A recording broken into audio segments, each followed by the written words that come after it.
FIFA club ലോകകപ്പ് പോരാട്ടങ്ങൾക്ക് June 15-ന് തുറക്കമാവുകയാണ്. ഒട്ടേറെ പരിഷ്കാരങ്ങളോടെയാണ് ക്ലബ് ലോകകപ്പിന് കിക്ക് ഓഫീസിൽ മുഴങ്ങുക. ടീമുകളുടെ എണ്ണം 32 ഉയർന്നു എന്നതാണ് ഏറ്റവും പ്രധാനം. ഇതോടൊപ്പം ശ്രദ്ധേയമായ മാറ്റങ്ങൾ സാങ്കേതിക തലത്തിലും ഫിഫ നടപ്പാക്കുന്നുണ്ട്. അതിലൊന്നാണ് റഫറിമാർ ധരിക്കുന്ന ബോഡി ക്യാമറകൾ.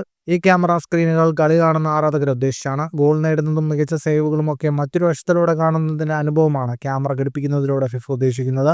പെനാൽറ്റി അടക്കമുള്ള തർക്ക വിഷയങ്ങൾ വാർ പോലെയുള്ള സാങ്കേതിക വിദ്യ ഉപയോഗിച്ച് തന്നെ തുടരും. റഫറിമാരുടെ ഇയർ പീസുകളിൽ നിന്ന് നീണ്ടു നിൽക്കുന്ന തരത്തിലാണ് ബോഡി ക്യാമറകൾ ഘടിപ്പിക്കുന്നത്. 5G നെറ്റ്വർക്ക് വഴിയായിരിക്കും ക്യാമറയുടെ പ്രവർത്തനം. മത്സരത്തിലെ സൂക്ഷ്മ നിമിഷങ്ങൾ കാണികൾക്ക് അനുഭവവേദ്യമാക്കുകയാണ് ലക്ഷ്യം. 2024 ക്യാമറ പരീക്ഷണം ഫിഫ നടത്തിയിരുന്നു. ഇന്റർകോണ്ടിനെന്റൽ കപ്പ് പോരാട്ടത്തിലാണ് ഈ ക്യാമറ ആദ്യമായി ഫിഫ പരീക്ഷിച്ചത്.